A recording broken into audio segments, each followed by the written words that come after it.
একটা বক্তব্য কমপ্লিট একজন সহায়কের একটা বক্তব্য বসে শোনা উচিত। যারা শুনছিলেন প্লিজ সকলকে আবারও অনুরোধ জানাচ্ছি, এই মাহফিলের পক্ষ থেকে, কোরআনের মাহফিলের পক্ষ থেকে, মেহমানদের পক্ষ থেকে যারা এলোমেলোভাবে ঘোরাফেরা করছেন প্লিজ প্যানেলের নিচে চলে আসুন। যারা বাড়ি থেকে শুনছেন, বিভিন্ন কারণে আসতে পারেননি, মা বোন যারা আছেন সকলকে বলবো আপনার ফোন সাইলেন্ট করে দেন, আপোষে আলোচনা বন্ধ করে দেন। এখন আপনাদের সামনে আলোচনা পেশ করবেন যেখান থেকে ইসলাম এসেছে, যেখানে রাসূল সাল্লাল্লাহু আলাইহি ওয়াসাল্লাম যে মাটিতে বক্তব্য পেশ করেছেন, যেখান থেকে রাসূল সারা দুনিয়ায় মেসেজ পৌঁছে দিয়েছেন, যেখানে সাহাবায়ে কেরাম বক্তব্য পেশ করেছেন। এখনো রাসূল সাল্লাল্লাহু আলাইহি ওয়াসাল্লামের এই হাদিস যেখানে ব্যাপকভাবে চর্চা হয়, সহিভাবে চর্চা হয়। মানুষ যখন, মহিলারা যখন রান্না করে তখন শুকেছে খাবার তারা মেরে দেয়, বিড়াল আর ওখানে চাটতে পারে না। পারে মক্কা মদিনার ইসলাম হচ্ছে নিরাপদ ইসলাম, সেখানে আল্লাহ সুবহানাহু ওয়া তাআলা কর্তৃক সেখানে নিরাপত্তা রয়েছে, সেখানে ভুল ইসলাম প্রবেশ করে না। বিশ্বের যে কোনো প্রান্তের যে কোনো ইউনিভার্সিটি থেকে যে কোনো হক্কানি দাবিদার হোক না কেন, সে ইন্ডিয়াপন্থী হতে পারে, আজহারপন্থী হতে পারে, যেখান থেকে ইসলাম সে হোক না কেন, সেখানে ত্রুটির অংশ থেকেই যায়। আর মদিনার ইসলাম, যেখান থেকে মদিনা থেকে যারা ইসলাম চর্চা করে আসে, শিখে আসে, সম্ভাবনা একেবারেই নিম্নমানের হয়ে যায়। যদিও সব মানুষ ভুলের মধ্যে একবারে ক্ষীণ পরিমাণ এবং প্রায় শূন্যের কাছাকাছি হয়ে যায়। সেখান থেকে পড়াশোনা করে আসা, সনদপ্রাপ্ত মদিনা ইসলাম ইউনিভার্সিটি থেকে পড়ে আসা একজন শায়েখ আছেন আমাদের সামনে, বক্তব্য নিয়ে আসছেন এই মুহূর্তে সুপণ্ডিত আলেম শায়েখ আব্দুর রাকিব আল মাদানী। প্লিজ ভাইরা, আপনাদের প্রশ্ন আমরা 11টার দিকে আপনাদের প্রশ্ন উত্তর করবো না, প্লিজ। এরপর যে আপনাদের সামনে বক্তব্য নিয়ে আসছেন মদিনা ইসলাম ইউনিভার্সিটির লিসেন্স গুলপুকুর পার দারুল মাআদ আল ইসলামিয়ার সাবেক প্রিন্সিপাল জনাব শেখ আব্দুর রাকিব আল মাদানী, সকলের পক্ষ থেকে আলোচনা পেশ করার জন্য অনুরোধ জানাচ্ছি। শেখ এতক্ষণ স্টেজে বসেছিলেন, আমি দীর্ঘক্ষণ কথা বলেছি, এক্সট্রিমলি সরি। আরেকটু উপরে এই আরমান ভাই একটু উপরে লাগাই দেন। তরুণ ভাইরা প্লিজ, আপনাদের কথা আমরা শুনতে চাই। প্লিজ যারা চলে যাচ্ছেন আপনাদের প্রশ্ন আমরা নিতে চাই, কিছুক্ষণ পরে আসুন। আপনাদের কি প্রশ্ন আছে আমরা একটু ক্লিয়ার করার চেষ্টা করব। প্লিজ ভাইরা, আমরা আপনাদের মেহমান, আমাদের আপনারটুকু রাখুন প্লিজ।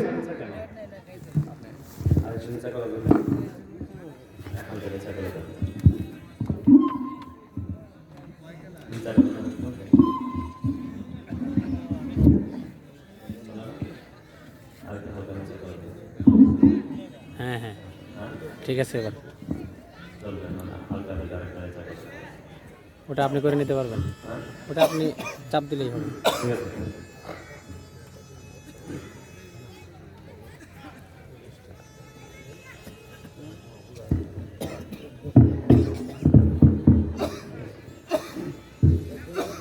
আসসালামু আলাইকুম ওয়া রাহমাতুল্লাহি ওয়া বারাকাতুহু।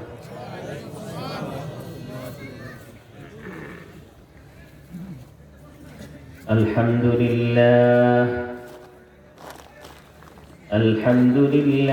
নাহমাদুহু ওয়া নাস্তাঈনুহু ওয়া নাস্তাগফিরুহু ওয়া নু'মিনু বিহি ওয়া নাতাওয়াক্কালু আলাইহি ونعوذ بالله من شرور أنفسنا ومن سيئات أعمالنا من يهده الله فلا مضل له ومن يضلل فلا هادي له وأشهد أن لا إله إلا الله وحده لا شريك له وأشهد أن محمدًا عبده ورسوله الذي أرسله بالحق بشيرا ونذيرا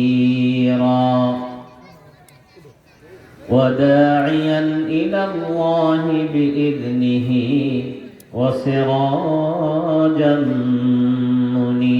منيرا أما بعد فإن خير الحديث كتاب الله وخير الهدى هدى نبينا محمد وشر الأمور محدثاتها وكل محدثة بدعة وكل بدعة ضلالة وكل ضلالة في النار. فقد قال الله تعالى في كلامه المجيد وفرقانه الحميد: أعوذ بالله من الشيطان الرجيم. يا أيها الذين آمنوا أطيعوا الله وأطيعوا الرسول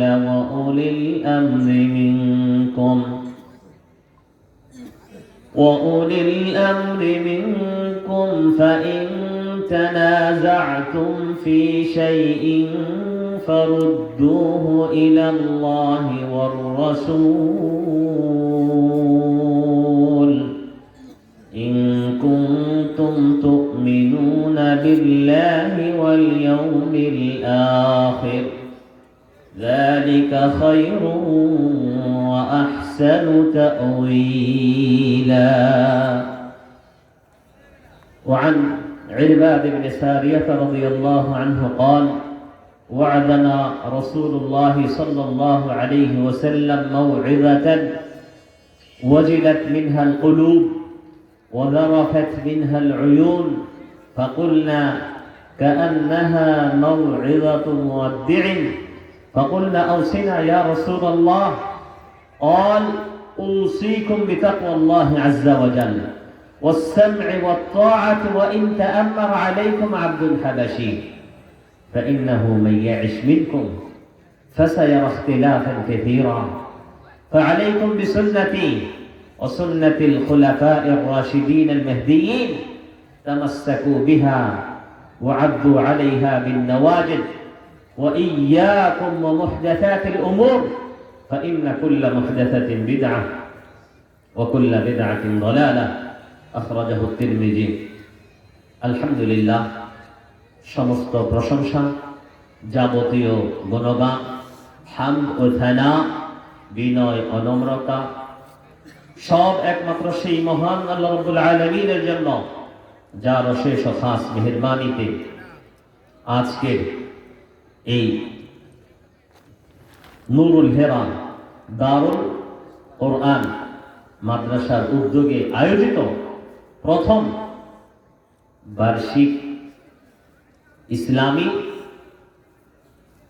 বা ওয়াজ মাহফিলে আল্লাহ রাব্বুল আলামিন আমাদেরকে দ্বীনি ইলম অর্জন করার উদ্দেশ্যে, দ্বীনি ইলম নিয়ে আলোচনা করার উদ্দেশ্যে সমবেত হওয়ার মন মানসিকতা তৈরি করে দিয়েছেন। এই নিয়ামত আল্লাহ রাব্বুল আলামিন যেহেতু আমাদেরকে দিয়েছেন, এই বিরাট বড় এক নিয়ামতের শুকর আদা করতে আমরা অন্তর খুলি আল্লাহ রাব্বুল আলামিনের জন্য জোরে সোরে কালিমাতুশ শাকুরটা পাঠ করে নেই, বলেন আলহামদুলিল্লাহ। দরুদ ও সালাম বর্ষিত হোক আমাদের প্রিয় নবী সাইয়্যিদুল মুরসালিন সাইয়্যিদু ওয়ালাদ ইবনে আদম রাহমাতুল লিল আলামিন খাতামুন নবিয়্যিন আহমদ মুজতবা মুহাম্মদ মুস্তাফা, বলুন সাল্লাল্লাহু আলাইহি ওয়াসাল্লামের উপর। নুরুল হেরা দারুল কোরআন মাদ্রাসার উদ্যোগে আয়োজিত আজকের এই মাহফিলের সম্মানিত সভাপতি, সহসভাপতি, বিজ্ঞ পরিচালক বৃন্দ এবং বিজ্ঞ সঞ্চালক, আমন্ত্রিত উলামায়ে কেরাম, আমার সামনে উপবিষ্ট দিন দরদি, দিন প্রেমী, নবী প্রেমী, মর্দে মুজাহিদ মুসলিম ভাইগণ, পর্দার আড়ালে মুমিনা জাহেদা, আবেদা, মা ও বোনগণ, আলোচনার শুরুতেই আমি আপনাদেরকে আমার তরফ থেকে মুবারকবাদ জানিয়ে, অভিনন্দন জানিয়ে আল্লাহ রাব্বুল আলামিনের কাছে রহমত, মাগফিরাত এবং বরকতের এবং হেদায়েতের দোয়া করে কোরআন এবং হাদিস আমাদের একমাত্র মান্যের বিষয়। যে কোনো মতানৈক্যের, যে কোনো ইখতিলাফের, যে কোনো ঝগড়ার অবসান ঘটাতে হবে কোরআন এবং সুন্নাহের ফর্মুলাতেই। এই বিষয়ে অল্প কয়েকটি আলোচনা করব ইনশাআল্লাহ। আলোচনা একটু মনোযোগ দিয়ে শুনবেন, আর মনোযোগ আপনারা দিবেন আমি জানি, কারণ আমাদের ময়মনসিংহ বিভাগের নেত্রকোনার জেলাতে মনে হয় শিক্ষার হারটা বেশি। আমি দেশে থাকি না, কিন্তু আমার ভাবে মনে হয় তার মাঝে বারহাট্টা এলাকা একটি নামি দামি এলাকা, শিক্ষিত মানুষের আনাগোনা বেশি। কাজে এখানে এই মাহফিলে আপনারা সুরেলা কোনো বক্তা দাওয়াত দেননি, ভাইরাল কোনো বক্তা দাওয়াত দেননি। যারা ইউটিউবে কি ভাইরাল হয়ে গেছে, অথবা কি বিভিন্ন রকমের নতুন নতুন কেসা কাহিনী শোনাতে পারে, আপডেট লেটেস্ট কিছু কি ঘটনা আপনাদেরকে জানাতে পারে, এগুলোর জন্য কিন্তু আপনারা দাওয়াত দেননি।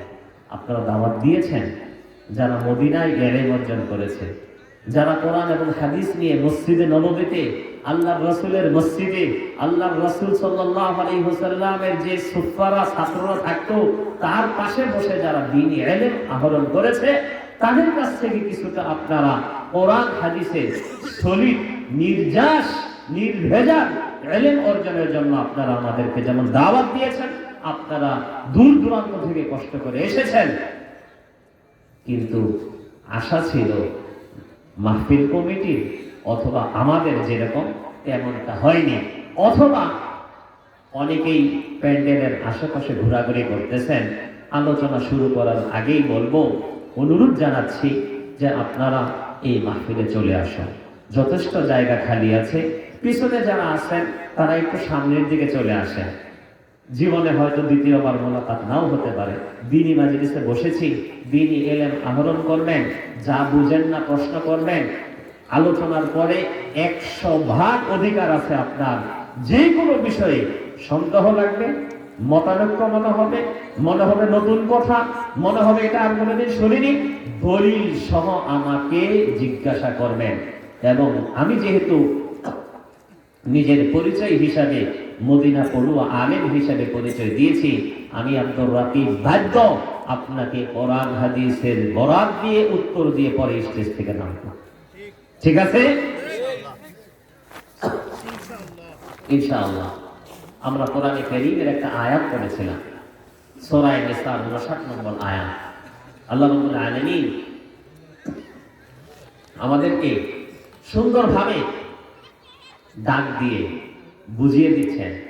আপনারা কিন্তু আমার এখানে সুর পাবেন না, কারণ ক্লাসে যদি উস্তাদ যদি সুর দেয় তাহলে ক্লাসের পড়া বুঝে আসবে না।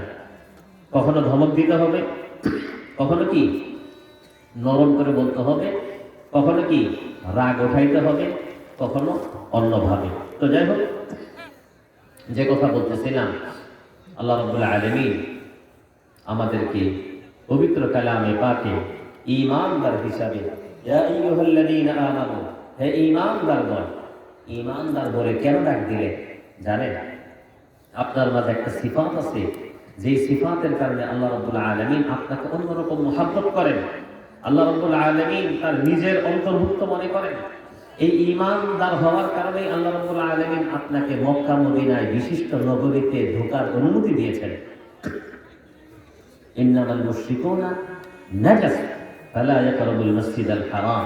আল্লাহ রাব্বুল আলামিন কোরআনে ঘোষণা দিয়েছেন যে মুশরিক যারা, তারা অপবিত্র। যতই পারফিউম ব্যবহার করুক, যতই তারা সুগন্ধি ব্যবহার করুক, এরা নোংরা। আল্লাহর কাছে এরা পাক পবিত্র না। আল্লাহর কাছে পবিত্র কারা? আমরা। আমাদেরকে আল্লাহ রাব্বুল আলামিন তার ঘর বাইতুল্লাহর কাছে যাওয়ার অনুমোদন দিয়েছেন। মসজিদে নববীর হারামের এরিয়া রয়েছে, সেখানে যাওয়ার অনুমোদন দিয়েছেন। যারা হজ করতে গিয়েছেন তারা জানেন মক্কা এবং মদিনার চতুর্দিকে কি কিছু এরিয়া দেওয়া আছে যেখানে কি অমুসলিম প্রবেশ করা নিষেধ। তো আল্লাহ রাব্বুল আলামিন আদর করে আপনার মেজাজটা যাতে চড়া না হয়, আপনি যাতে রাগান্বিত না হন, আপনি যাতে বুঝেন আপনার এলাকার মাঝেই একজন ছেলে যখন ডাক্তারি পাশ করে, যখন আপনি তাকে এই ডাক্তার সাহেব বলে ডাক দেন, তখন তার মন মানসিকতা সেন্সটা অন্যরকম হয়ে যায়। কিন্তু যে না, আমি যে ডাক্তার উনি জানে, আমাকে সম্মান করে ডাক দিয়েছে, কাজে তার সাথে আমি ডাক্তার যে এই পেশার সাথে সামঞ্জস্য রেখে কথাবার্তা বলতে হবে, ঠিক না? হ্যাঁ। তো আল্লাহ রাব্বুল আলামিন আপনি যে ঈমানদার, আপনি যে বেকুফ না, আপনি যে মুশরিক না, আপনি যে কবর পূজারী না, আপনি যে মাজারি না, আপনি যে আল্লাহকে রব বলে মেনেছেন, আপনি যে আল্লাহ রাসূলকে রাসূল হিসাবে মেনে নিয়েছেন, আল্লাহ রাব্বুল আলামিন এই জন্যই আপনাকে ঈমানদার হিসাবে সুন্দরভাবে নরম সুরে বলতেছেন, ইয়া আইয়ুহাল্লাযীনা আমানু, হে ঈমানদারেরা, যারা ঈমান এনেছো, মুমিন তোমরা, নিজেদেরকে মুমিন হিসাবে তৈরি করতে চাও, নিজেদেরকে মুমিন হিসাবে উপস্থাপন করতে চাও। মুমিন হিসাবে উপস্থাপন করতে চাইলে তোমাকে কয়েকটা গুণ লাগবে। এই আয়াতে আল্লাহ রাব্বুল আলামিন আমাদেরকে কি বলতেছেন? প্রধান দুইটা গুণ আমাদের মাঝে থাকতে হবে। সেটা কি? আতিউল্লাহ ওয়া আতিউর রাসূল। আতিউল্লাহ, আল্লাহর অনুসরণ করো। আল্লাহর অনুসরণ করতে হবে। আল্লাহর অনুসরণ আমরা কিভাবে করব? আল্লাহ রাব্বুল আলামিন তো আরশে আযীমে, তার সাথে আমাদের কোনো মুলাকাত নেই, তার সাথে দেখা নেই, সাক্ষাৎ নেই। আল্লাহর ফরমান কিভাবে আমরা অনুসরণ করব বলেন তো দেখি। আমি আগেই বলেছি এটা ক্লাসের মতো। বারহাট্টার মানুষ শিক্ষিত, এরা আরো বেশি জানতে আগ্রহী, কাজেই প্রশ্নের উত্তর দিতে হবে। আল্লাহ রাব্বুল আলামিন এখানে তার অনুসরণ করতে বললেন। কিভাবে আল্লাহর অনুসরণ করবে বলেন তো দেখি। কোরআনের অনুসরণ করলে। মাশাআল্লাহ, জাযাকাল্লাহ খায়র। সুন্দর কথা। আল্লাহ রাব্বুল আলামিনের বাণী। আল্লাহ রাব্বুল আলামিন কোরআনে কারীমকে নাযিল করেছেন বিশ্বস্ত ফেরেশতার মাধ্যমে। ফেরেশতারা সবাই বিশ্বস্ত। লা ইয়াসুনাল্লাহ মা আমারহুম ওয়া ইয়াফআলুনা মা ইউমারুন। আল্লাহ ফেরেশতাদের ডিগ্রি দিয়ে দিচ্ছেন, যা বলে তাই শুনে, কখনো তার অবাধ্য হয় না। এদের মাঝেও একজন হচ্ছে রূহুল আমিন। সেকে জিবরিল আলাইহিস সালাতু ওয়াস সালাম, তার মারফতে আল্লাহ রাব্বুল আলামিন তার হাবিবের কাছে কি পাঠাইলেন? কোরআনুল কারীম পাঠালেন। এই কোরআনুল কারীমটা আপনাকে আমাকে ফলো করতে হবে। আতিউল্লাহ মানে আল্লাহ কোরআন, আল্লাহর অনুসরণ করা মানে কি? আল কোরআনুল কারীমে অনুসরণ করা। কোরআনে যা আছে, ওয়া আন্নাল মাসাজিদা লিল্লাহি ফালা তাদউ মা আল্লাহি আহাদা ওয়া আন্নাল মাসাজিদা লিল্লাহ। সিজদার জায়গা কার জন্য? قل إن صلاتي ونسكي ومحياي ومماتي لله رب العالمين لا شريك له وبذلك أمرت وأنا أول المسلمين। আপনি বলুন, ইন্না সলাতি, আমার সালাত, আমার সিয়াম, আমার কুরবানি, আমার জিন্দেগি, আমার মন, সব কিছু কার জন্য? আল্লাহর জন্য। এখানে কোনো শিরক থাকবে না। আল্লাহ ছাড়া আমার অন্তরে কি আর কারো ভালোবাসা থাকবে না। আমার তাওয়াক্কুল, আমার চাওয়া, আমার ভরসা, আমার কামনা, আমার বাসনা, আমার ফরিয়াদ, আমার মুনাজাত সব কিছু একমাত্র কার জন্য হবে? আল্লাহ রাব্বুল আলামিনের জন্য হবে। কোরআনুল কারীমের অনুসরণ। কোরআনুল কারীমে আল্লাহ রাব্বুল আলামিন বিভিন্ন জায়গায় বিভিন্ন রকম ভাবে নসিহত করতেছেন। কি নসিহত করেন? কোরআনুল কারীম আপনাকে পড়তে হবে, কোরআনুল কারীমের ইলম আপনাকে অর্জন করতে হবে। যদি কোরআনুল কারীমের ইলম আপনার মাঝে না থাকে, তাহলে আপনার কোনোই মূল্য নেই। উলাইকা কাল আনআমি বাল হুম আযাল। আল্লাহ রাসূল মক্কার কুরাইশরা আল্লাহ রাসূলকে কত মূল্যায়ন করত। তাদের কোনো বিচারে আল্লাহ রাসূলকে কি ফায়সালাকারী নির্ধারণ করত। মা খাদিজা রাদিয়াল্লাহু তাআলা আনহা 25 বছর বয়সে রাসূলের ব্যবসায়ী সাফল্য দেখে দুনিয়ার বা কুরাইশদের বড় বড় পয়সাওয়ালা লিডাররা বিবাহের পয়গাম দেওয়ার পর সেগুলোকে প্রত্যাখ্যান করার পরেও আল্লাহ রাসূলকে বিবাহের পয়গাম নিজে থেকে দেয়। অর্থাৎ আল্লাহ রাসূল সাল্লাল্লাহু আলাইহি ওয়াসাল্লামের মাঝে কোনো কমতি ছিল না কামালিয়াতের বা ইলমের। এই রাসূলকে আল্লাহ যখন দাওয়াত এবং তাবলীগের দায়িত্ব দিতে চান তখন আল্লাহ রাসূলকে কি বললেন? ফেরেশতা পাঠিয়ে দিলেন। আল্লাহ রাসূল গারে হেরাতে ছিলেন, জাবালুন নূর, যারা গিয়েছেন দেখেছেন, মক্কা থেকে রিয়াদ বা তায়েফের রোডে বড় পাহাড় বেয়ে উঠতে 40-45 মিনিট সময় লাগে। সেখানে আল্লাহ রাসূল কানা ইয়াতাহান্না, মক্কার কুরাইশরা, মক্কার জাহেলরা, মক্কার মুশরিকরা যে রকম শিরক করত, যে রকম বিদআত বা যে রকম তারা অপকর্ম করত, এগুলো দেখে আল্লাহ রাসূলের ভালো লাগতো না। উনি ওখানে গিয়ে কি নিরিবিলিতে ধ্যানমগ্ন থাকতেন। এই অবস্থায় আল্লাহ রাব্বুল আলামিনের তরফ থেকে ওহে নিয়ে আসেন জিবরীল আলাইহিস সালাতু ওয়াস সালাম। আসার পর বলতেছে, ইয়া মুহাম্মদ ইকরা, মুহাম্মদ পড়ো। আল্লাহ রাসূল কি বলতেছেন? মা আনা বিকারি, আমি তো পড়িনি কোনোদিন। আল্লাহ রাসূল তো পড়েননি, স্কুলে যাননি, উম্মি ছিলেন। আবার বলতেছে ইকরা, আল্লাহ বলতেছেন মা আনা বিকারি, আমি পড়তে জানি না, পড়িনি। আবার বলার পরে আল্লাহ রাসূল সাল্লাল্লাহু আলাইহি ওয়াসাল্লাম এই কথা বলার পরে বলতেছেন ফাআখাযানি ওয়া গাত্তানি হাত্তা বালাগা মিনি জাহল, যে আমাকে এমন ভাবে কোলে নেয় না, পাঁজরে আমরা যখন মুলাকাত করে একজন আরেকজনকে নিয়ে নেই, এমন ভাবে আমাকে ধরলেন উনি, আমার মনে হলো যে আমার এই পাঁজরগুলো এই পাঁজরের সাথে কি লেগে যাচ্ছে, আমার খুব কষ্ট হলো।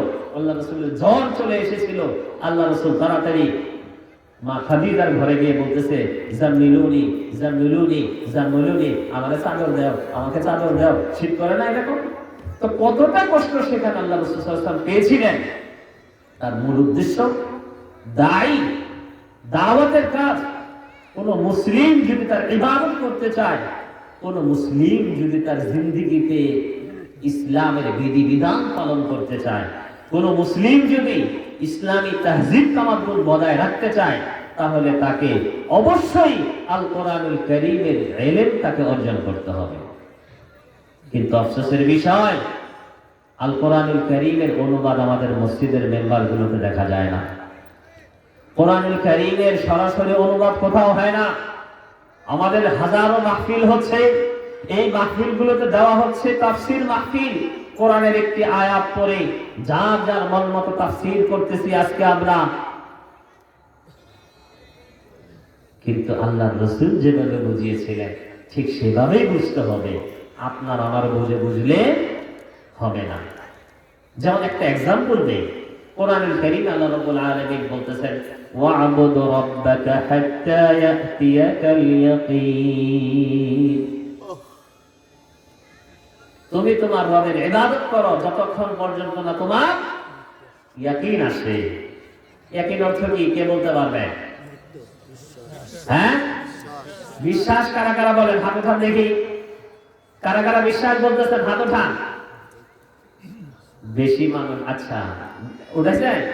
আর ইয়াকিন অর্থ মোট দুই একজন বলেছেন। কে কে আছেন? হাত উঠান দেখি। মাত্র 5 জন, না ওদিকে কয়েকজন আছে। কেউ বললেন বিশ্বাস, আবার কেউ বললেন কি মৌত। আপনি কোন তাফসীর নেবেন? ওই যে তাফসীর মাহফিলে সুবিধা হয়, আপনাকে কোরআন পড়ানোর পরে বলবে, এই যে দেখো আল্লাহ কোরআনে বলছে ওয়া'বুদ রাব্বাকা হাত্তা ইয়াতিয়াকাল ইয়াকিন, তুমি তোমার রবের ইবাদত করতে থাকো বিশ্বাস আসার আগ পর্যন্ত। আমি আল্লাহর ইবাদত করতে করতে আমার বিশ্বাস চলে এসেছে, এই জন্য আমি কাপড় পরি না, আমি ল্যাংটা থাকি, এই জন্য আমি সালাত করি না, গাঞ্জা খাই, এই জন্য আমি নিজের ইজ্জতের হেফাজত করি না, ব্যভিচার করি। ওয়াল ইয়াযু বিল্লাহ। এই আয়াত ঠিক আছে না? তাহলে তার বিশ্বাস এসে গেছে। আল্লাহ বলছেন তো বিশ্বাস আসার আগ পর্যন্ত ইবাদত করো। বিশ্বাস এসে গেছে, এরপরে তার ইবাদত করার দরকার নেই। কোরআনে আছে না? কিন্তু এই আয়াত যদি করে কেউ এই তাফসীর, এটা কি ঠিক আছে? আমি আপনি চিন্তা করতে পারি এটা কেমন কথা, বিশ্বাস আসার আগে কি আল্লাহকে ডাকলে সেই ইবাদতকে আল্লাহ কবুল করবে? আমার নবীজি মৌতের আগ পর্যন্ত সালাত করলেন, মৃত্যু সজ্জায় শায়িত সেই রোগে আল্লাহ রাসূল আব্বাস এবং আলী রাদিয়াল্লাহু তাআলা আনহু কাঁধে ভর করে কি তিনি গেলেন। এই যে জিনিসগুলো আমাদেরকে কি বোঝায়? নিজের ইচ্ছা মতো তাফসীর করলে হবে? রাসূলের তাফসীর উনি যেভাবে তার সাহাবায়ে কেরামদেরকে বুঝিয়েছে সেভাবে আমাদেরকে বুঝতে হবে। কিন্তু আফসোস আমাদের, আমরা কোরআনুল কারীম পড়ি না, কারণ কোরআনুল কারীম পড়লেই সমস্যা। ওয়া আন্নাল মাসাজিদা লিল্লাহি ফালা তাদউ মা'আল্লাহি আহাদা, আল্লাহ কোরআনে বলে দিয়েছে সিজদার যতগুলো জায়গা, যতগুলো স্থান, এগুলো কার জন্য? একমাত্র আল্লাহর জন্য। কিন্তু হুজুর তো তার একটা খানকা তৈরি করে রেখেছে, সেই খানকাতে আপনি মসজিদে যেরকম দান করেন সেখানেও দান চায়। হুজুরে যদি এই ব্যাখ্যা করে তাহলে তো তার ইনকামে ভাটা পড়বে, তবে তখন তার মতো ব্যাখ্যা করে দেয়, কি করে না? আবার অনেকেই আপনাকে আমাকে ফিরাচ্ছে, কি বলতেছে জানেন? এই তুমি মাদ্রাসায় পড়ছো? না তো পড়িনি। তুমি কোরআনে কি বুঝবা? তুমি কি কোরআন পড়ো না? এগুলো আলেমরা পড়বে, এগুলো বড় মুফতিরা পড়বে। তুমি কি? তুমি ফাজাইল আমল আছে, বেহেশতি জওহর আছে, নিয়ামুল কোরআন আছে, মুকসুদুল মুমিনিন আছে, তাবিজ কবজ, সুলাইমানি তাবিজ কবজ আছে, কত কিছু আছে বাংলাদেশের বাজারে, এগুলো কিতাব পড়বা। কিন্তু ওগুলো কিতাব কি সমস্যা হয়েছে? প্রত্যেকেই তার বুঝ অনুযায়ী ব্যাখ্যা বিশ্লেষণ করে কিতাব লিখেছে। আল্লাহ যেভাবে বুঝিয়েছেন তার বুঝটা কে বুঝেছে দুনিয়ার মাঝে? আল্লাহর রাসূল, এবং তিনি তার সাহাবায়ে কেরামদেরকে বুঝিয়েছেন। সেই বুঝটা আমাদের পর্যন্ত সহিহ সনদে নকল করেছে অনেক তাফসীর। তাফসীর ইবনে কাসির বলেন, তাফসীরে কুরতুবী বলেন, তাফসীরে আপনার বেশ অনেকগুলো তাফসীর আছে, কিন্তু আমরা সেগুলো তাফসীর করি না। আমাদের মাদ্রাসাগুলোতে তাফসীরে কাশফ, তাফসীরে বাইজাবি, তাফসীরে জালালাইন এগুলো পড়ানো হয়। যার কারণে আমরা আল্লাহ রাব্বুল আলামিনের যে আশা, যে দাবি, যে বাণী, সেটা আমরা ফলো করতে পারতেছি না। আতিউল্লাহ, আল্লাহর অনুসরণ করো। আল কোরআনুল কারীমের আমরা অনুসরণ করতে পারি না। কোরআনুল কারীম নাকি আমাদের জন্য কঠিন, কোরআনুল কারীম পড়লে নাকি মানে আমরা কি হেদায়েত প্রাপ্ত হব না। অথচ আল্লাহ রাব্বুল আলামিন কোরআনে কারীমে বলতেছেন, ওয়ালাকাদ ইয়াসসারনাল কুরআনা লিয-যিকরি ফাহাল মিন মুদ্দাকির, কোরআনুল কারীমকে আমি সহজ করে দিয়েছি আমাকে স্মরণ করার জন্য। আছে কি কেউ কোরআন পড়ে স্মরণ করবে? আল্লাহ সহজ করে দিয়েছেন, আল্লাহ খোদ বলতেছেন। আর আমাদের দেশের কিছু আলেমরা, কিছু মানুষরা বলে না, তুমি মাদ্রাসায় পড়েন, তুমি কোরআন পড়লে বুঝবা না। আল্লাহ রাব্বুল আলামিন আপনাকে তৈরি করেছেন, আপনার বিবেকটাও আল্লাহ তৈরি করেছেন, আপনার লোড ধারণ ক্ষমতা, মেমোরিটাও আল্লাহ তৈরি করেছেন। সেই আল্লাহ আপনাকে এই কোরআন দিয়েছেন। আপনার ধারণ ক্ষমতা, আপনার জন্য যেটা ভালো হবে সেটাই তিনি নাযিল করেছেন। এই কোরআনুল কারীমের মাঝেই নাজাত, কোরআনুল কারীমের মাঝে কল্যাণ। কিন্তু আমাদের আফসোস, আমরা কোরআনুল কারীম পড়ি না। আমাদের বাড়িতে বিভিন্ন রকমের পত্রিকা আসে, আমাদের বাড়িতে বিভিন্ন রকমের ম্যাগাজিন পাওয়া যায়। ছেলেরা বিভিন্ন রকমের কি উপন্যাস আনে, বিভিন্ন রকমের কি কিতাবাদি আনে, বই পুস্তক বিভিন্নগুলো পড়ে, গল্পের বই, উপন্যাসের বই, কবিতার বই, গজলের বই। কিন্তু কোরআনুল কারীমের সহিহ অনুবাদ, সঠিক অনুবাদ আমাদের বাড়িতে খুঁজে পাওয়া যায়। কাজেই আমাকে আপনাকে কোরআনুল কারীমের অনুসরণ করার মাধ্যমে আল্লাহ সুবহানাহু ওয়া তাআলা অনুসরণ করতে হবে। এরপরে আল্লাহ রাব্বুল আলামিন আতিউল্লাহ ওয়া আতিউর রাসূল, তোমরা রাসূলের অনুসরণ করো। আমাদের মাঝে একটা গ্রুপ তৈরি হয়েছে ইদানিং, খুব দেখতে পাচ্ছি আমরা, বলে কোরআন মানবো আমরা, হাদিস মানবো না। শুনেননি আপনারা? এই গ্রুপটা তৈরি হয়েছে, তারা আপনাকে ধোঁকা দেয়, বলতেছে আমরা কোরআন মানবো, হাদিস মানবো না। তো তুমি কোরআন কিভাবে মানবা? কোরআনটা তো আমরা পেয়েছি হাদিসের মাধ্যমে। কারণ কোন আয়াতটা কোন সূরাতে লিখতে হবে এটা তো সাহাবীরা আমাদের কাছে কি তাওয়াতুর হিসাবে নকল করেছেন। আল্লাহ রাব্বুল আলামিন খুদ কোরআনে বলতেছেন, ওয়া আতিউর রাসূল, তোমার রাসূলকে মানতে হবে। আল্লাহকে মানার ক্ষেত্রে আলহামদুলিল্লাহ আমাদের সমাজে এত ঝামেলা না থাকলেও শিরক বেদাতে সয়লাভ কিছু কিছু এলাকাতে হলেও অনেক এলাকাতে আলহামদুলিল্লাহ শিরক নেই বা কম আছে বা তারা সচেতন, কিন্তু আতিউর রাসূলের মাঝে বিশাল বড় একটা ঝামেলায় বাধা আছে। এটা আমরা মানতে রাজি না। আতিউর রাসূলের ব্যাখ্যাটা আমরা এক ভাবে নিচ্ছি না। আতিউর রাসূল মানে তোমরা রাসূলের অনুসরণ করো। রাসূল ইন্তেকাল করেছেন, রাসূলকে মদিনায় দাফন করা হয়েছে, ওনার কবর বা যাই বলেন আপনার অনেকে রওজা বলেন, আসলে রওজা না ওটা কবরই, তো ওনার কবর হচ্ছে মদিনায়। আপনি ওনার অনুসরণ কিভাবে করবেন বলেন তো দেখি, কিভাবে করবেন? হাদিসের অনুসরণের মাধ্যমে। এই হাদিসগুলো আসলো কোত্থেকে? আল্লাহ রাসূল সাল্লাল্লাহু আলাইহি ওয়াসাল্লাম যা বলতেন এটাও এক প্রকার ওয়াহী। এটা আল্লাহ হেফাজত করবেন। ইন্না নাহনু নাযালনা যিকরা ওয়া ইন্না লাহু লাহাফিজুন। কোরআনুল কারীমের হেফাজতের যেরকম দায়িত্ব নিয়েছেন আল্লাহ রাব্বুল আলামিন, তার হাবিবের এই সমস্ত সব কাজগুলোর হেফাজত করবেন আল্লাহ রাব্বুল আলামিন। তার হাবিব যে কখনো বেশি বলে না, যা নাযিল করা হয় তাই বলে, এটা আল্লাহ রাব্বুল আলামিন বলেছেন। ওমা ইয়ানতিকু আনিল হাওয়া ইন হুয়া ইল্লা ওয়াহয়ুন ইউহা। ওমা ইয়ানতিকু আনিল হাওয়া, আল্লাহ বলে দিচ্ছেন এই মুহাম্মদ সম্পর্কে কোনো বাজে ধারণা করতে পারবে না, কোনো সন্দেহ করতে পারবে না, ওই ওর মন থেকে কিছু বলে না। ওমা ইয়ানতিকু আনিল হাওয়া ইন হুয়া ইল্লা ওয়াহয়ুন ইউহা। আমি যে ওহী করি ওটাই সে বলে। অন্য এক আয়াতে আল্লাহ রাব্বুল আলামিন কত কড়া কথা বলেন, ওয়ালাউ তাকাওয়াল আলাইনা বা'দাল আকাবিল লাআখাযনা মিনহু বিল ইয়ামিন থুম্মা লাকাতা'না মিনহুল ওয়াতিন। ওয়ালাউ তাকাওয়াল আলাইনা বা'দাল আকাবিল, এই মুহাম্মদ যদি আমার তরফ থেকে কোনো কিছু বলে তাহলে আমি ওর জিভ কাটিয়ে ধরবো না। শুনতে অন্যরকম শোনা যাচ্ছে, কিন্তু এটা এই জন্য বলে দিচ্ছে যে না, আমার নবী মুহাম্মদ কোশ্চিনকালে এরকম কোনো কাজ করতে পারে না। বলতেছে যদি কোনোদিন কোনো কথা বলে আমার নামে যে আমি বলি নাই, তাহলে আমি ওর জিহ্বা টান দিয়ে ধরে কেটে দেব। তার মানে আল্লাহ রাসূল বলেন নাই, জিহ্বা কাটাও হয় নাই। এগুলো কি বোঝায়? আল্লাহ রাসূলের কথাও আমাদেরকে মানতে হবে। ইসলামের উসুল খালি কোরআন মানবেন বলে কি এই বললে কালিমাতু হাক্কিন উরিদা বিহাল বাতিল, যে কথা সত্য কিন্তু এটার দ্বারা উদ্দেশ্য হচ্ছে কি বাতিল। কোরআনুল কারীমে আল্লাহ যে বলল আতিউল্লাহ ওয়া আতিউর রাসূল, তাহলে কোরআনে যে বলল আতিউর রাসূল তার এটা মানো। কুল ইন কুনতুম তুহিব্বুনাল্লাহ ফাত্তাবিউনি ইউহিব্বুকুমুল্লাহ। হ্যাঁ, আল্লাহ বলল না আল্লাহর ভয় মহব্বত থাকলে আমার অনুসরণ করো। এগুলো আসলে তারা আমাকে আপনাকে ধোঁকায় ফেলতে চায়। এগুলো হচ্ছে ইবলিসি ওয়াসওয়াসা। যে কথা বলতেছিলাম, ওয়া আতিউর রাসূল, আল্লাহ রাসূলের অনুসরণ করতে হবে।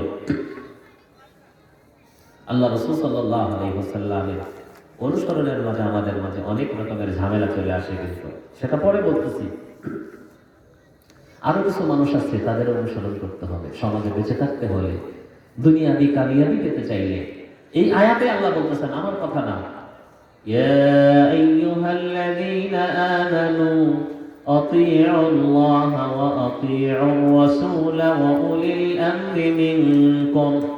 আছে না এটা? এই আয়াতে ওয়া উলিল আমরি মিনকুম, তোমাদের মাঝে যারা উলিল আমর। উলিল আমর কারা? এর ব্যাখ্যায় দুটো তাফসীর করা হয়েছে। এক প্রকার তাফসীর একটা বোঝানো যেতে পারে যে না, আমাদের দেশের রাষ্ট্রীয় প্রশাসনে যারা থাকবে তারা আমাদের উলিল আমর, তারা আমাদের দায়িত্বশীল প্রশাসন বা আমাদের দেশের কি নেতৃস্থানীয় যারা, তাদেরকে মানতে হবে। তবে হ্যাঁ, যা বলবে তাই মানবে না। আল্লাহ রাসূল এখানে একটা সূত্র বলে দেন, লা তাআতা লিমাখলুকিন ফি মাসিয়াতিল খালিক। আল্লাহর নাফরমানি হয় এরকম কোন আদেশ যদি সরকার প্রশাসন বা কোন নেতারা করে, কোশ্চিনকালেও কি সেটা মানা যাবে না। কারটা আগে মানবেন? আল্লাহর বিধানের সাথে সামঞ্জস্য রেখে যদি তারা কোনো আদেশ করে মানতে পারে। ট্রাফিক আইন, লাল বাতি জ্বললে থেমে যেতে হবে, হলুদ বাতি জ্বললে কি আপনি স্টার্ট দিবেন বা রেডি হবেন, সবুজ বাতি চললে আপনি কি চলতে পারবেন। এটা কোরআনের সাথে কোনো সাংঘর্ষিক নয়। এটা দেশের ট্রাফিক আইন, রাস্তায় অ্যাক্সিডেন্ট থেকে কি বাঁচানোর জন্য, এটা আপনি মানতে পারবেন ইত্যাদি। একটা এক্সাম্পল, অর্থাৎ লা তাআতা লিমাখলুকিন ফি মাসিয়াতিল খালিক। আপনাকে সব সময় মাথায় এটা রাখতে হবে। অনেকেই মনে করবে যে না, মাদানি মদিনায় পড়ে এসে আমাদেরকে ওয়াজ শুনিয়ে গেছেন, সরকার যা বলবে তাই মেনে নেবেন। কিন্তু সরকার যা বলবে তাই মানবেন না। সরকার বলবে তার কথাকে কোরআনে হাদিসের সাথে মিলিয়ে, যেটা কোরআনের সাথে সাংঘর্ষিক না হয় সেটা মানবেন, যেটা সাংঘর্ষিক হবে সেটা মানা যাবে না। উলিল আমর নিয়ে আমরা কথা বলতেছিলাম। উলিল আমরের আরেকটি ব্যাখ্যা, হক্কানি উলামায়ে কেরামগণ, তারা যখন আপনাকে কোরআন হাদিসের বরাত দিয়ে দলিল দিবে, শর্ত রাখুন, মনে রাখুন, কোরআন হাদিসের বরাত দিয়ে তারা যখন কি আপনাকে কোনো ফতোয়া দিবে, তাদের সেই ফতোয়া আপনাকে মানতে হবে। তখন আপনি বলতে পারবেন না যে না, এটা তো আমরা শুনি নাই কোনোদিন, আমাদের এলাকায় তো এটা কোনোদিন দেখি নাই, আমাদের বাপদাদারা তো এটা করে নাই, এটা তো আমাদের তরিকাতে নাই, এটা আমরা তো এটা বিশ্বাস করি না, ইত্যাদি বিভিন্ন রকমের অজুহাত। না, ওয়া উলিল আমরি মিনকুম, এরা উলিল আমর, কোরআন এবং হাদিস দিয়ে আপনাকে বুঝাচ্ছে, কাজে মানতে হবে এদের কথা। আর কোরআন হাদিস দিয়ে দলিল দিয়ে আলোচনা করাটাই, কোরআন এবং হাদিসের বরাত দিয়ে ফতোয়া দেওয়াটাই প্রত্যেক মৌলবীর, প্রত্যেক মুফতির, প্রত্যেক শেখ মাশায়েখদের দায়িত্ব। আমাদের দেশে আপনারা বিচারালয়ে যান না, জজ যারা তারা বিচার করে না, কি বিচার করে দেয়, রায় কি লেখে, বাংলাদেশের এত নং বিধি, এত নং ধারা অনুপাতে এই অপরাধে এই শাস্তি দেওয়া হলো, কি লিখে দেয় না? কেন লিখে দেয়? কারণ জানে এই বিচার আপিল হবে, অমুক কোর্ট, সুপ্রিম কোর্ট, কত কোর্ট যাবে, তার বিচার যাতে ঠিক আছে, তার বিচারটা কোনো ঘুষ খায়নি, অন্যায় করেনি, ফালতু বিচার করেনি, সে সঠিক বিচার করেছে, এটার প্রমাণ করার জন্য সেই বিধিগুলো লিখে দেয়। না, ভুল করে সরকার করতে পারে, আমি তো বিধি অনুযায়ী বিচার করে দিয়েছি। কাজে আলেম ওলামাদের কাজ হবে যে না, আল্লাহ এবং তার রাসূল যেটা বলেছে সেটা আপনি বলে দিবেন, সেটা আপনি ফতোয়া দিবেন। যদি না দেন তাহলে তো হলো না।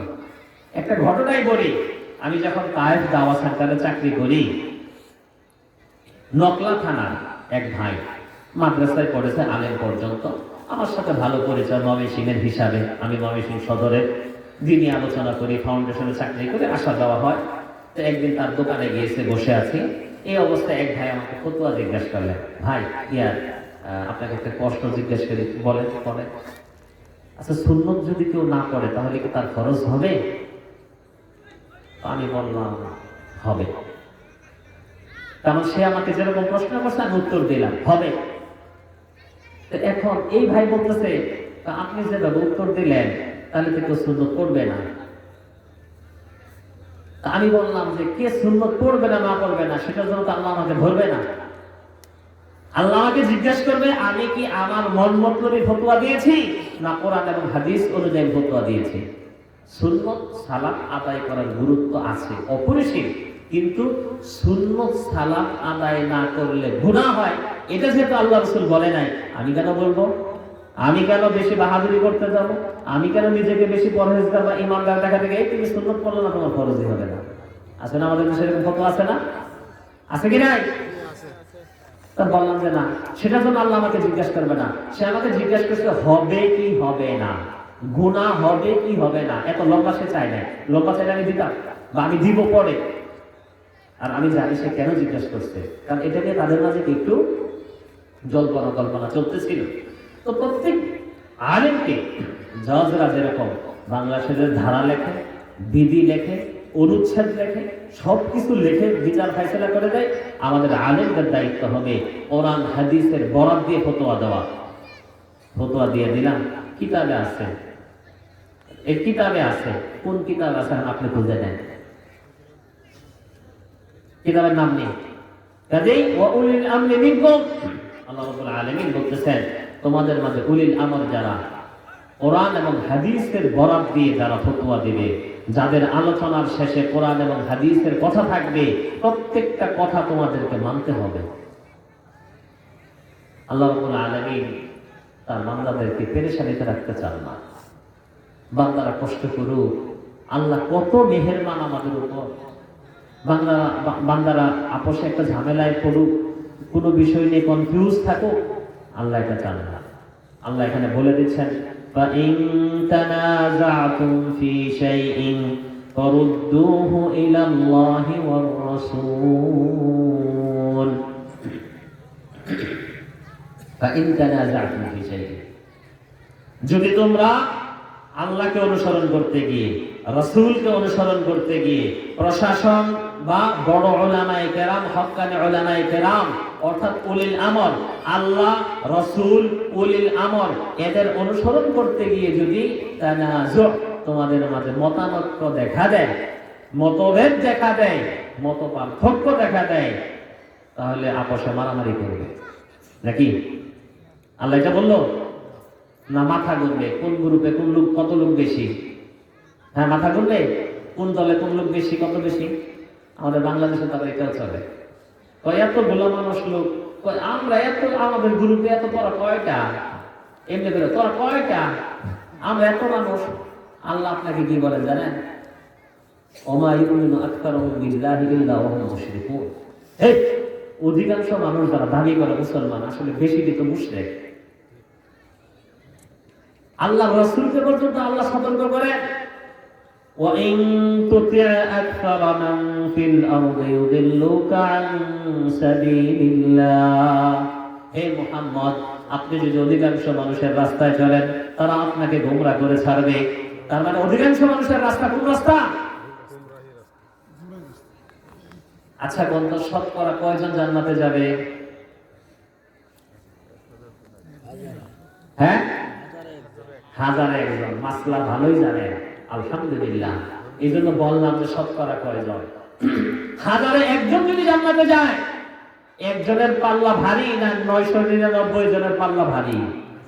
হ্যাঁ, তাহলে কোন আকিল নিয়ে, কোন বিবেক নিয়ে গাধার মতো বলেন যে এই গ্রুপে লোক বেশি এটা ঠিক, আর ওই গ্রুপে লোক কম এটা বেঠিক? এর থেকে বেকুব আছে দুনিয়াতে? হ্যাঁ, ভোটাভুটি যদি করেন তো আল্লাহ তো একজন, কুল হুয়াল্লাহু আহাদ। কাজে কোশ্চিন কালো মাথায় এই দুর্গন্ধপূর্ণ নোংরা চিন্তা আনবেন না যে যেই দলে লোক বেশি সেই দল সঠিক। কোশ্চিন কালো আনবেন না, এটা একটা বেকুফি, এটা একটা একদম বোকামি, একদম গর্দবের কাজ। কোনদিন আনবেন না যে এই দলে লোক বেশি এটা ঠিক, বা এই তরিকায় লোক বেশি এটা ঠিক, কোনদিন আনবেন না। কোরআনের অনেকগুলো দলিল আছে, কিন্তু এতগুলো দলিল বলবো না, সময় হবে না। যে কথা বলতেছিলাম, আল্লাহ রাব্বুল আলামিন এটাও বলেন নাই যে তোমরা মারামারি করো আপোষে। সুন্দর একটা ফায়সালায় যেটা বলছে, ফারুদ্দুহু ইলাল্লাহি ওয়ার রাসূল। মাথা গোনারও দরকার নাই, বাপ দাদারা কি করে আসছে ওটাও দেখার দরকার নাই। আবার তবে কি বলে, কিন্তু তো বাপ দাদারা করে আসলো, এটা কি ভুল? তাহলে মানতে পারে না। শোনার পরে যখন দলিল অনেক কিছু শোনা আলেমগণ, 1 ঘন্টা ওয়াজ করার পরে শেষে উঠা যাওয়ার সময় কি বলে, যা হওয়ার হয়েছে, বাপ দাদারা যা করছে তাই করবো, যদি জাহান্নামে যাইতে হয় বাপ দাদার সাথেই থাকবে। বলে নাউজুবিল্লাহ। মানে বাপ দাদার সাথে জাহান্নামে থাকবে মনে করছে সে নাকি সে নেতাগিরি করবে নাকি? হ্যাঁ, এরকম নোংরা মুখ অজবাবও মুখ দিয়ে বের হয়, যদি যে থাকতে হয় বাপ দাদার সাথে জাহান্নামে থাকবে। বলে আপনি কেন জাহান্নামে যেতে চান? আল্লাহ আপনাকে জান্নাতের দিকে ডাকেন, শয়তান আপনাকে জাহান্নামের দিকে ডাকে। শয়তান আপনাকে জাহান্নামের রাস্তা দেখায়, আল্লাহ আপনাকে কিসের রাস্তা দেখায়? জান্নাতের রাস্তা দেখায়। তো এই আল্লাহ রাব্বুল আলামিন এখানে কোরআনুল কারীমে স্পষ্টভাবে বলে দিচ্ছেন, ফারুদ্দুহু ইলাল্লাহি ওয়ার রাসূল। আল্লাহ এবং তার রাসূলের ফয়সালায় ফিরিয়ে দাও। ঝগড়ার দরকার নেই, মারামারির দরকার নেই, তর্কের দরকার নেই। এখন আমরা অনেকেই মনে করে, আচ্ছা কোরআন হাদিসের দিকে যদি যাই, পরে আমার আমলটা যদি না টিকে, তাহলে ওর সামনে ছোট হয়ে গেলাম না? হাজার একটা মানির মান সম্মান আছে না, কেমন দেখালাম। এই জন্য কোরআন হাদিস না খুঁজে, হ্যাঁ বিভিন্ন অন্য কিতাব খুঁজে, এটা তো দলিল চাই আমি, কিন্তু কোরআন হাদিস খুঁজবে না। আরে বাবা, কোরআন কার? এদিকে আপনার আল্লাহ না আমার আল্লাহর? সবার আল্লাহ। তাহলে আপনার আল্লাহর কোরআন আপনি খুঁজতে এত ধরনের কি আছে? হাদিস খুঁজবেন এই নিয়ে আল্লাহ রসুলকে আমাকে দিয়ে দিচ্ছেন না আপনারও রসুল? হ্যাঁ, আপনার রসুল না? তাহলে আপনার রসুলের হাদিস পড়তে আপনারা তো বাজে কেন? ওই যে বললাম শয়তান আপনার উপর ভর করেছে। শয়তান আপনার উপর ভর করার কারণে আপনার রসুলের হাদিস আপনি পড়তে চান না, আপনার রবের কিতাব আপনি পড়তে চান না। আপনি আপনার রবের কিতাব পড়ুন, আপনি আপনার রসুলের হাদিস পড়ুন, এরপরে ফায়সালায় আসুন, মীমাংসায় আসুন। কিন্তু যদি আপনি মনে করেন যে না ফায়সালা কাকে করবে, বিচার কে করবে, সেটাতেই যদি আপনি একমত হতে না পারেন, জীবনে কোশ্চেন কালো দরবার সালিশে কোনো ফায়দা হবে না। দুই ভাই ঝগড়া বাঁধাইছেন, আপনি আপনার শ্বশুরকে আছেন, সে তার শালা সম্বন্ধীকে নিয়ে আসছে, উমুকে বিচার করবো, উমুকে বিচার করবো, হবে বিচার করে দিন? দুইজনে একত্রিত হয়ে একজনকে ফায়সালাগিরি বানাইতে হবে, যে না উনি যেভাবে বিচার করে দেয় ওইটাই মানবে, ঠিক না? একটা এক্সাম্পল দিতে পারি আমি। আমাদের অনেকের হাতে একটা ঘড়ি আছে, এক্সাম্পলটা দেই তাহলে মেজাজটা হয়তো একটু নরম হবে। আমাদের সবার হাতে ঘড়ি আছে না? হ্যাঁ, এক একজনের ঘড়িতে দেখেন এক এক রকম বাজে, দেখেন তো বাজে না? আমার ঘড়িতে 10টা 22 বাজে, আপনার ঘড়িতে কয়টা বাজে? হ্যাঁ, 18। দেখছো আপনার টাইম 21, আপনার টাইম 23। দেখছেন, এখানে শুরু হয়ে গেল।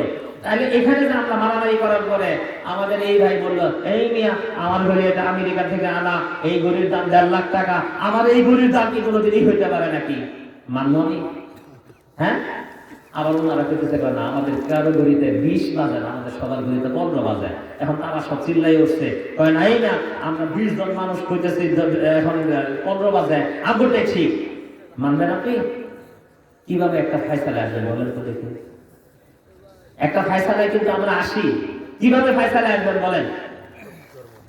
চিন্তা করেন, মাথা খানা তার সময় নেই মনে হয়, মাথা খানা।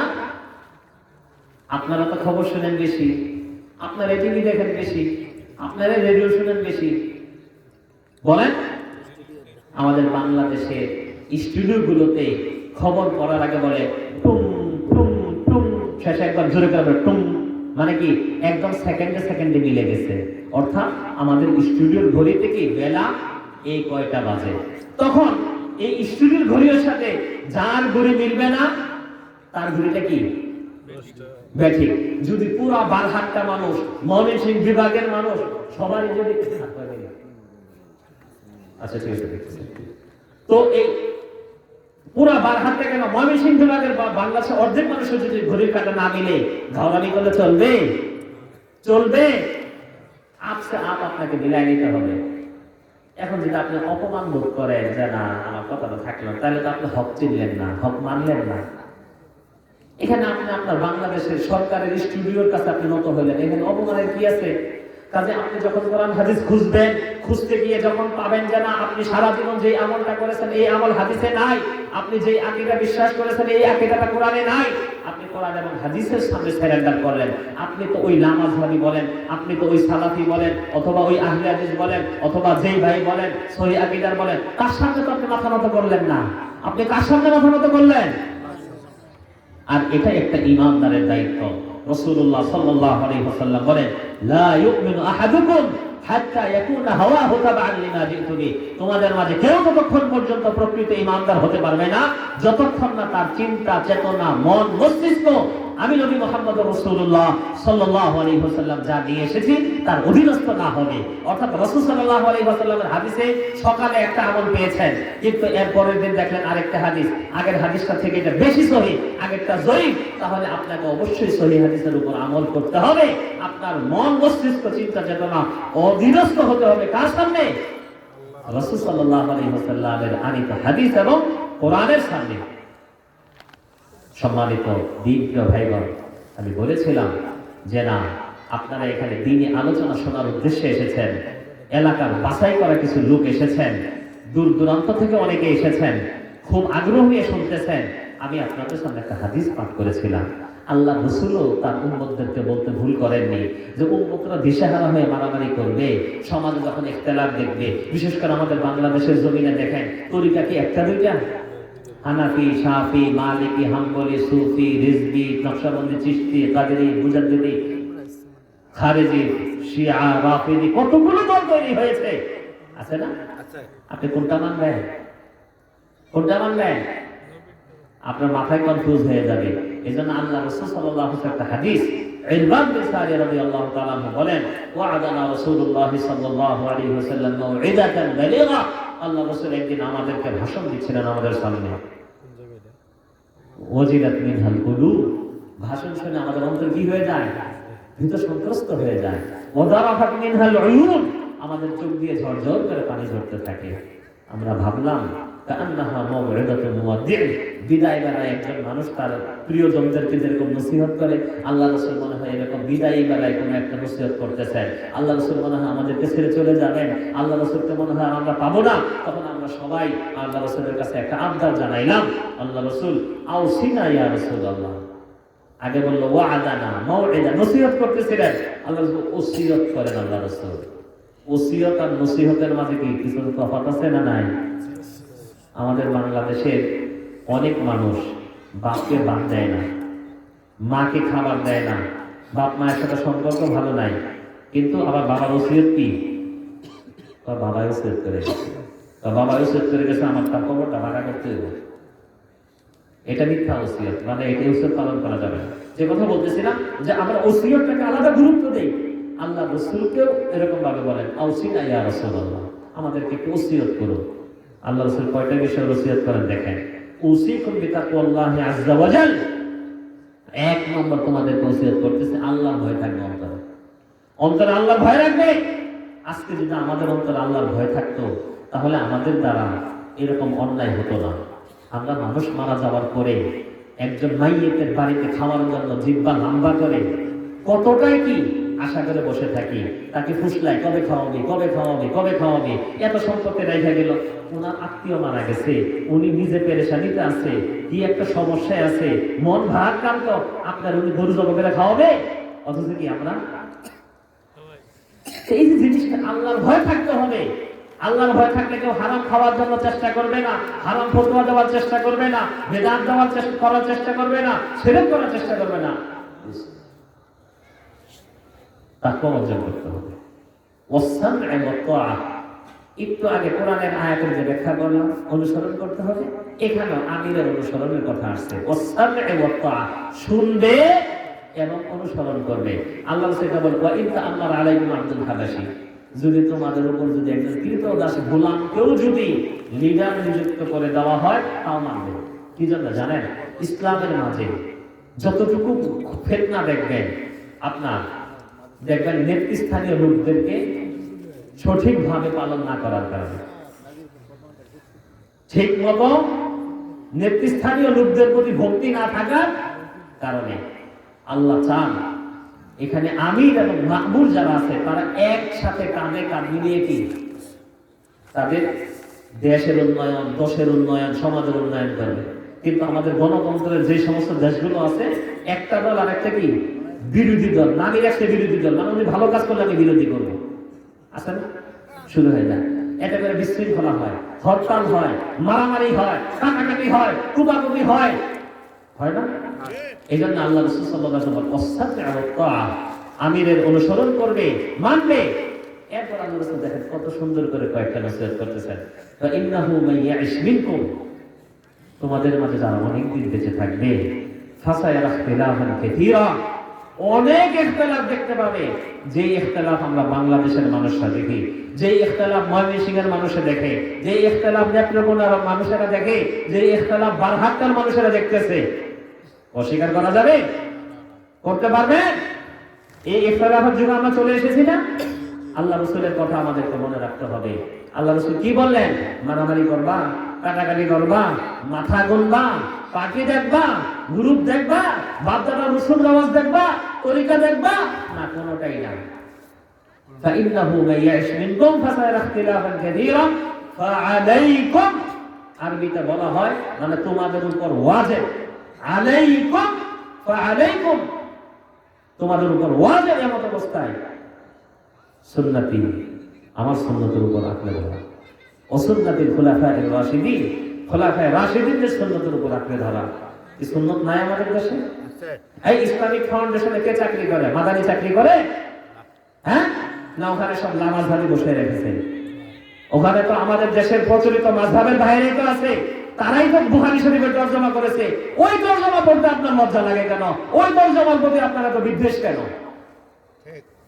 আপনার জাতি ভাই, আপনার নিজের আত্মীয় তরজমা করেছে, আমি তো দোষ দিতে পারতেন না উনি বুখারী শরীফের করছে, ওনারা আহলে হাদিস, ওনারা রফাদানি, ওনারা নামাজধারী, ওনারা হয়তো উল্টা কিছু ঢুকাইছে, কিন্তু আপনার আলেম, আপনার স্বজাতি, আপনার তরিকার উনি তো কিছু ঢুকায় নাই। তার তরজমা পড়তে ওই তো বললাম ভিতরে বক্রতা রয়ে গেছে। আমরা কোরআন হাদিস পড়বো না, জানবো না। আলাইকুম বিসুন্নতি ওয়া সুন্নাতিল খুলাফায়ে রাশিদিন। আল্লাহ রাসূল বলেন, এমত অবস্থায় তোমরা আমার সুন্নতের উপর আমল করবে এবং আমি আমার পরে যারা খলিফা আসবে, আবু বকর, ওমর, উসমান, আলী রাদিয়াল্লাহু তাআলা আনহু, এই খুলাফায়ে রাশিদিনদের যদি অনুসরণ করো তাহলেও হয়ে যাবে। আমার সুন্নতে যদি ইনকেস খুঁজে না পাও, তাহলে আমার পরে যে এই চারজন আছে 30 বছর তারা কি করছে এগুলো পেয়ে যাবে। এরপর আল্লাহ রাসূল একটা সতর্ক করে গেলেন, ওয়া ইয়্যাকুম ওয়া মুহদাসাতিল উমুর, সাবধান তোমরা নতুন কোনো কাজ করবে না ধর্মের মাঝে। যেটা আমরা করতেছি, আল্লাহ রাসূল যেটা করতে বললেন সেটা করি না, আর যেটা করতে নিষেধ করলেন সেটা আমরা করতেছি, ঠিক না? ধর্মের মাঝে নতুন কাজ ভর্তি।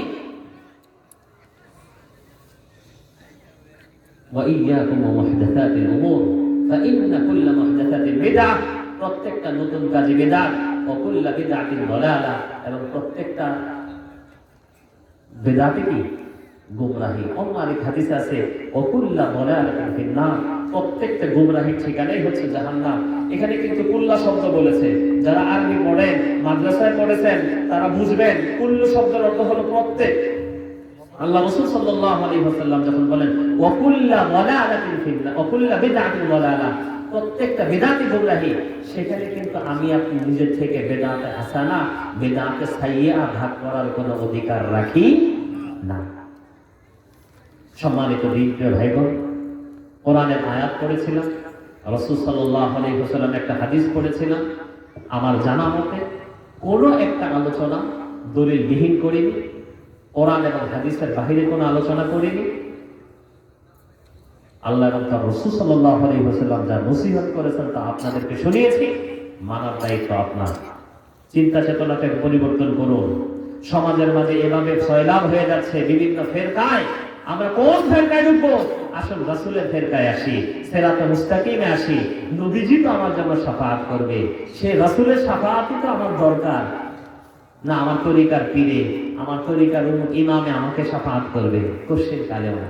কাজে রাসূলের শাফাআত পেতে চাইলে, রাসূলের হাতের বরকতময় হাতের হাউজে কাউসারের পানি পান করতে চাইলে অবশ্যই আল্লাহ রাসূল সাল্লাল্লাহু আলাইহি ওয়াসাল্লাম অনুসরণ করতে হবে। আল্লাহ রাব্বুল আলামিন আমাদেরকে তৌফিক দান করুন, আমরা যেন মৃত্যু পর্যন্ত রাসূল সাল্লাল্লাহু আলাইহি ওয়াসাল্লামের সুন্নতের উপর কায়েম এবং দায়েম থাকতে পারি। আমরা যেন আমাদের পরিবার, আমাদের সমাজ, আমাদের দেশের সকল স্তরে, সকল পর্যায়ে কোরআন ও সহিহ সুন্নাহর দাওয়াতকে প্রচার এবং প্রসারিত করতে পারি। আল্লাহ রাব্বুল আলামিন আমাদেরকে সেই তৌফিক দান করুন। আমিন। আকুলু কওলি হাযা ওয়া আস্তাগফিরুল্লাহ লি ওয়া লাকুম ওয়া লিসাইরিল মুসলিমিন।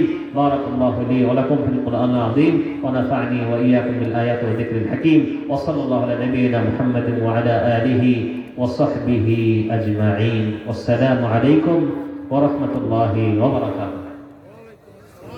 ছোট্ট একটা কথা বলতেই হয়। আমি কিন্তু কথাই বলেছিলাম যে আমার আলোচনায় যদি কোনো প্রশ্ন থাকে প্রশ্ন করতে পারে, দলিল সহ উত্তর দিতে আমি বাধ্য। যদি কারো কোনো প্রশ্ন থাকে করতে পারেন, সমস্যা নেই।